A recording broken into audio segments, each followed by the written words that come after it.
turagushimiye wowe ukomeje gukurikirana ibiganiro byacu ku mbaraga z'ibimera. Imana iguha umugisha. Uyu munsi wa none n'abatindiye ngiye kukugezaho umuti w'ibisazi. Muri make rero hari ibisazi biterwa n'amadayimoni, hakaba ibisazi biterwa n'indwara isanzwe ubwonko bugatokorwa. Umuti rero ngiye kukurangira ni ibisazi biterwa n'abadayimoni, kandi ni ikimera pe, ni ikimera gitangaje. Gusa abantu turiho turarangara ibi bintu twakabaye tubijyana muri laboratwari, natwe nyine tukagerageza imbaraga zacu n'ibyo tuzi. Yego, uyu munsi wa none tugiye kureba rwose iyo umuntu yafashwe n'amadayimoni akamusaza bigenda gute, ni ubuhe butabazi wahita ukora. Kera rero habagaho imboga, n'ubu ariko ziriho, ariko zimera hake. Ni imboga bita isogi.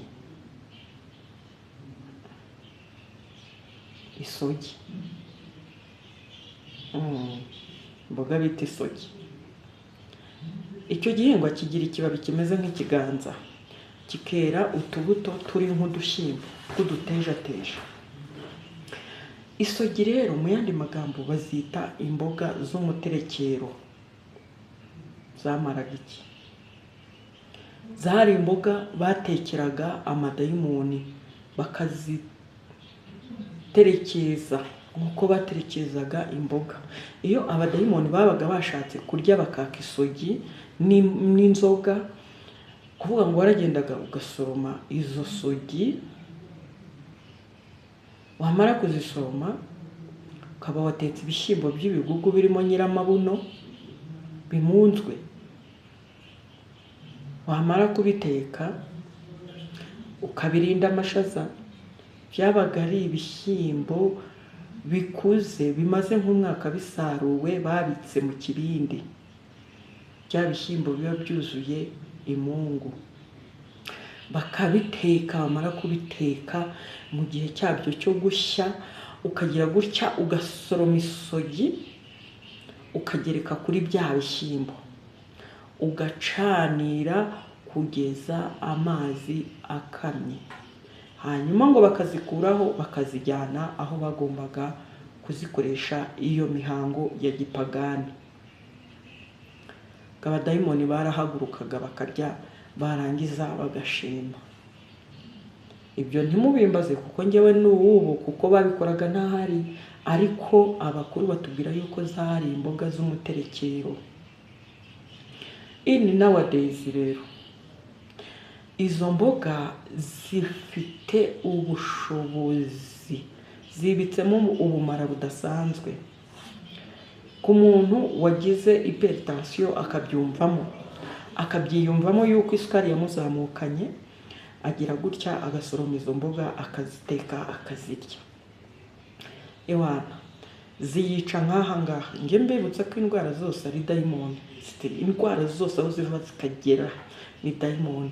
Kandi mujye mwibuka ko Kristo igihe yari ku musaraba ku isaha y'isaa 9 yavuze ko byose birangiye. Icyitwa indwara kubita hasi, icyitwa buri kimwe cyose kinanije umuntu akubita hasi. Nujya uba warwaye uhamagara Kristo aze agutabara, agukize izo mbaraga z'umwijima ziba zakwinjiriye. Yego, noneho urazifata nyine ukaziteka, wazibiza, wazigira gutya. Ikizima nuko zirya puresha rwose igira gutya ikibwiriza, ikagenda igasezera. Sasa rero umuti w'ibisazi natangiye mbabwira ko zari imboga z'umuterekero, zibitsemo imbaraga ziteye ubwoba. Iyo ugize gutyo ukabona nyine umuntu aragusaranye, yatewe n'amadayimoni, uragenda ugashaka isogi. Isogi rero ni ako katsi mubona muri video, ukagenda ugacukura umuzi wako. Umuzi ukaza ukawoza neza, wamara kuwoza ukawusekura, ukawupira, ukawusekura, ukongera ukawusekura, wamara kuwusekura ugakuramo utuzi, hanyuma ugahereza wa muntu wagize ibibazo byo mu mutwe.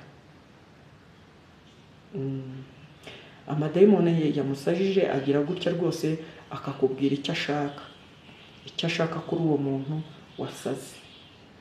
Yaba na ngombwa amadayimoni akavuga ati murakoze kuduha icyari kituzanye, reka tugende. Nuko umuntu amadayimoni akamureka, akongera akaba muntu muzima. Umuzi w'isogi rero wibitsemo imbaraga z'umurengera. Umuzi w'isogi ni umuti gakondo, ni umuti wa kinyarwanda urenze. Niba wankunze ukande subscribe kandi ntukabure gusharinga, kuko bamwe basigaye bafata ibyo navuze bakajya kubikoraho ubushakashatsi kandi umusaruro ukaza kuba umusaruro muzima. Nkwifurije kurya isogi rero wowe wahuye n'ibibazo by'umuvuduko. Isogi gusa ni imboga zisharira, zirasharira bya icyo bita gusharira, kurura, zirarura. Ariko kandi iyo wazimenyeye ni imboga ziryoshye, ni imboga zituma isukari yawe ijya ku murongo, ni imboga nziza. Njyewe naraziriye, ariko ntabwo naziriye nasaze cyangwa nabaye ikindi, ahubwo naraziriye kubera ko ari imboga, ari ibyatsi biribwa.